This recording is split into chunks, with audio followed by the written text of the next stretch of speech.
الحمد لله رب العالمين والصلاة والسلام على أشرف الأنبياء والمرسلين نبينا محمد وعلى آله وصحبه أجمعين اللهم علمنا ما ينفعنا وانفعنا بما علمتنا وزدنا علما وتوفيقا وأصلح لنا شأننا كله ولا تكلنا إلى أنفسنا طرفة عين ثم أما بعد قد وصلنا في دراسة كتاب واجبنا نحو ما أمرنا الله به إلى المرتبة الثالثة هذا الكتاب الذي ألفه المجدد الإمام محمد بن عبد الوهاب رحمه الله ورعاه قال فيه المرتبة الثالثة العزم على الفعل وكثير من الناس عرف وأحب ولكن لم يعزم خوفا من تغير دنياه نعم. Donc Shir nous dit la troisième étape, la troisième règle à respecter dans tes adorations, c'est la détermination d'agir. Shir il nous dit la détermination d'agir parce que beaucoup de gens connaissent le bien et aiment le bien mais ne passent pas à l'acte par crainte que cela ne change, ne perturbe leur situation mondaine, leur situation avec les gens. Être déterminé dans tes actions, c'est une condition. Tu dois être déterminé à agir pour Allah Azza wa Jal. Allah nous a ordonné des choses et à nous donc de relever le défi, d'accomplir les ordres qui nous ont été donnés, de nous engager fermement envers lui. Et dans cela, il convient que la détermination soit accompagnée de l'action. Et ça, on y viendra dans la leçon qui suit. Donc, une fois que tu es déterminé, tu accompagnes cette détermination par de l'action. Et parmi les invocations les plus belles que le prophète sallallahu alayhi wa sallam nous ait transmises, qui est un hadith authentique de Shaddad ibn Aws, radiyallahu anhu, il dit que le prophète sallallahu alayhi wa sallam a enseigné la parole suivante. Allahumma inni as'aluka thabata fil amr wal azimata ala ar-rushd wa as'aluka shukra ni'matik wa husna ibadatik wa as'aluka qalban saliman wa lisanan sadiqa wa as'aluka min khayri ma ta'lam wa a'udhu bika min sharri ma ta'lam wa astaghfiruka lima ta'lam innaka anta 'allamul ghuyub. Shaddad ibn Aws nous dit que le prophète sallallahu alayhi wa sallam leur a enseigné cette parole en disant « Ô Allah, je te demande la fermeté dans les affaires et la résolution dans la droiture. » Et c'est là qui est le témoin de ce qu'on recherche. La résolution, donc la détermination dans la droiture. Je te demande d'être de ceux qui te remercient pour tout le bienfait que tu leur accordes et de bien t'adorer. Je te demande un cœur saint et une langue véridique. Je te demande également le meilleur de ce que tu sais. Et je recherche refuge auprès de toi contre le mal de ce que tu sais. Et je te demande pardon pour ce que tu sais. Tu es certes le parfait connaisseur de l'invisible. Subhanallah. Naam. Et cette détermination, cette résolution, son emplacement est dans le cœur. Tu dois être dans ton cœur déterminé. Comme tu aimes Allah, l'amour provient du cœur. La détermination également est un acte du cœur. Donc le serviteur, lorsque il apprend une science, il faut que dans son cœur, il ait ce pacte, il ait cet engagement envers Allah Azza wa Jal d'être déterminé à faire quoi? À l'accomplir. Et ça, Shir, subhanallah, il a pointé du doigt une chose qui est tellement véridique. Combien de gens apprennent la vérité? Ils aiment cette vérité, mais ils ne sont pas déterminés à l'accomplir. Ils te disent, plus tard je le ferai. Combien assistent à des assises religieuses, à des prêches du vendredi, et ils sentent dans leur cœur que c'est une vérité, ils savent que c'est une vérité, ils aiment ce qu'ils entendent, ils en pleurent parfois même. Et une fois sortis, ils n'ont pas cette détermination à accomplir ce qu'ils ont entendu dans ce prêche. Voire même certains, ils disent au fond d'eux, si jamais je fais ce que j'ai entendu, si je mets en pratique, je délaisse ce que je faisais parce que je sais que c'est faux et que la vérité c'est ce que j'ai entendu aujourd'hui, comment je vais faire pour aller en vacances? Comment je vais faire pour payer ma dernière voiture? Comment je vais faire pour rendre mon crédit? Ou d'autres, ils vont dire, mais si je pratique cette adoration pour Allah, qu'est-ce que vont dire les gens? Si je décide de mettre le voile demain, qu'est-ce que va dire ma tante, ma mère? Qu'est-ce que vont dire les femmes autour de moi? Si je décide d'aller à la mosquée, de prier à l'heure, de m'arrêter dans mes journées de travail pour aller prier car c'est une obligation, je sais que c'est obligatoire. Qu'est-ce que vont dire mes autres collègues musulmans qui eux ne le font pas? Ils vont penser que je suis hautain, ils vont penser que je suis meilleur que eux, que j'ai de la prétention, que eux ils sont musulmans et ils ne font pas comme moi. Si je décide d'arrêter les jeux de hasard, d'arrêter d'aller au bar du coin ou au restaurant du coin avec mes amis. Ils vont penser que je me crois meilleur que eux. Donc ils ont peur que leur dunya change, que leur vie mondaine change. Et les qil et waqal des gens vont être des perturbateurs pour eux. Ils ont peur de ça. Ils ont peur que les voisins, que la famille les pointent du doigt et disent du mal d'eux, voient du mal d'eux, parce qu'il y a un changement. Et ça, on le voit beaucoup avec les jeunes également. Combien de jeunes, quand ils vont apprendre la vérité, ils vont l'aimer. Et après cela, ils vont vouloir la mettre en pratique, mais sans détermination. Donc ils vont commencer à mettre peut-être des qamis, aller plus à la mosquée, arrêter de dire des gros mots. Et si des gens autour d'eux, leurs amis, disent des gros mots, ils vont décider de s'en aller. Ils vont dire non, moi j'ai pas envie d'écouter de telles choses. Et là, la pression sociale arrive. Ouais, tu te prends pour qui? Tu te crois meilleur que nous? T'étais comme nous il y a 2 semaines. Tu faisais la même chose que nous il y a 2 semaines. T'allais en boîte de nuit avec nous il y a 2 semaines. Pour qui tu te prends maintenant? Donc c'est une pression sociale. Mais il faut être déterminé justement. Ce n'est pas parce que tu étais dans le mal que tu dois finir dans le mal.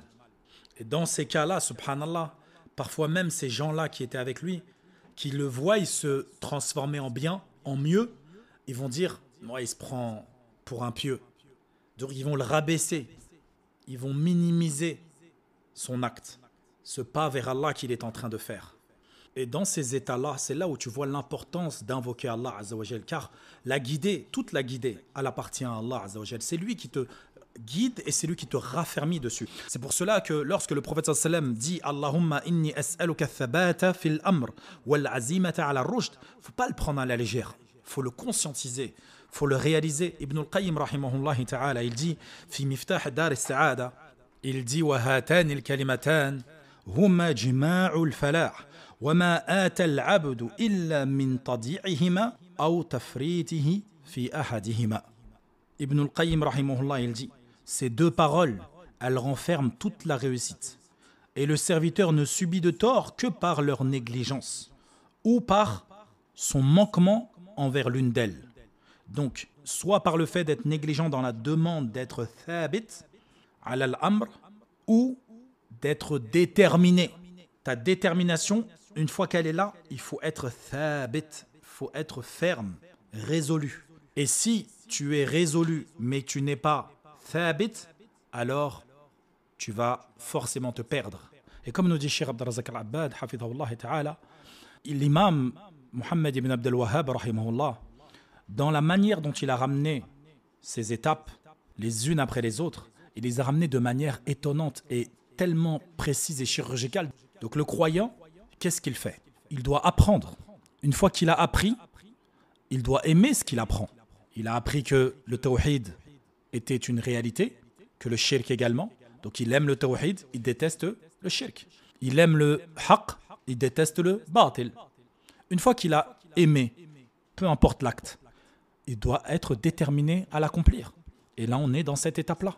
Et on viendra dans l'étape suivante, qui est le fait qu'une fois que tu es déterminé, tu accomplisses ces actes. Donc il les a ramenés de manière chirurgicale, subhanallah, du fait que tu ne peux pas pratiquer ton islam sans l'intervention intérieure ou extérieure de ces points-là, de ces étapes-là, dans ton désir de plaire à Allah Azza wa Jal. Et d'ailleurs, subhanallah, il y a une dua qui est similaire à celle qu'on a évoquée précédemment. C'est lui qui peut l'apprendre par cœur et faire en sorte que ça soit un rituel pour lui, d'invoquer Allah avec cette dua dans la journée, peu importe quand.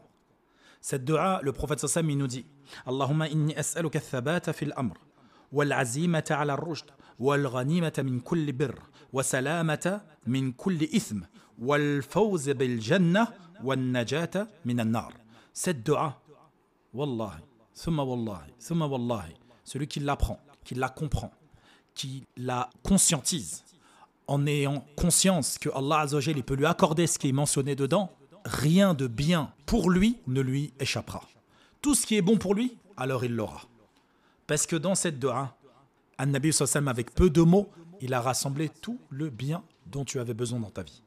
Le prophète, il dit, ô Allah, je te demande la fermeté dans les affaires mondaines et religieuses, la résolution, la détermination vers la droiture, la réussite dans tout le bien, c'est-à-dire tout ce qui est bon est bien pour moi, je t'en demande une part, d'être préservé contre tous les péchés.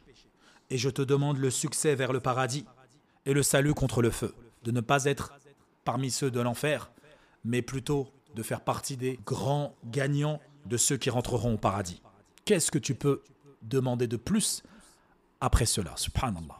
Cette dua, elle rassemble tout le bien dont tu as besoin dans ta vie et pour l'au-delà. Et d'ailleurs, c'est ce qui manque à certains croyants. Ils entendent l'Éden, ils savent que là, la prière arrive. Ils en ont la science. Ils aiment l'Éden et ils aiment la salat. Ils aiment entendre Hayya ala salat, Hayya ala salat, Hayya ala al-falah, Hayya ala al-falah. Accourez à la prière, accourez à la réussite. Ils entendent cela, ils aiment cela, mais ils ne sont pas déterminés à aller l'accomplir. Donc ils restent chez eux, et je parle des hommes, et ils prient chez eux. Si bien sûr ils prient chez eux. Pour certains même, ils ne prient même pas. 1 heure après, certains disent « Ah oui, en fait, j'ai oublié la prière ». La prière, pour eux, c'est même pas secondaire. C'est une chose parmi tant d'autres de leur journée. Alors que, subhanallah, pour le croyant qui aime Allah, qui aime ses ordres, qui est déterminé à accomplir ses ordres, il sait que c'est l'un de ses rendez-vous quotidiens de la journée. Donc il s'en réjouit, il se prépare, il fait l'odo, il se met beau, il se parfume, et il va à la mosquée. Et il va prier Allah Azza wa Jal. Et s'il ne peut pas aller à la mosquée, pour X ou Y raison valable, bien sûr, alors il se prépare de la même manière. Il va se mettre dans un coin, dans un parc, peu importe, et il profite de son rendez-vous avec Allah Azza wa Jal. Et comprenez également que ça vaut pour l'inverse. Donc là, on a parlé des ordres d'Allah, mais c'est pareil pour les interdictions d'Allah. Tu dois être déterminé à ne pas les accomplir, à t'en écarter, à t'en éloigner le plus possible. Et non pas comme certains. Ils savent que la cigarette c'est haram, c'est interdit, mais ils ne la détestent pas pour autant. Ils savent que l'alcool c'est interdit, mais ils ne détestent pas cela pour autant. Ils savent que riba c'est interdit, mais ils ne détestent pas cela pour autant. Donc la martaba thaniya, on a dit c'était mahabbatu ma anzal Allah. Aimer ce que Allah a révélé. C'est également donc détester ce que Allah a interdit. Donc si tu détestes ce que Allah a interdit, tu dois être déterminé à ne pas l'accomplir. Et non pas comme certains qui disent un verre de temps en temps, une fois de temps en temps. Là, wallah, il faut être déterminé à s'en écarter totalement. Et également détester ces choses-là. Donc tu connais ces choses-là, tu sais qu'elles ne sont pas bonnes pour toi, qu'Allah les a interdites, donc tu les détestes. Une fois que tu les détestes, tu es déterminé à t'en écarter, à ne pas les accomplir. Et cela vaut pour toute chose.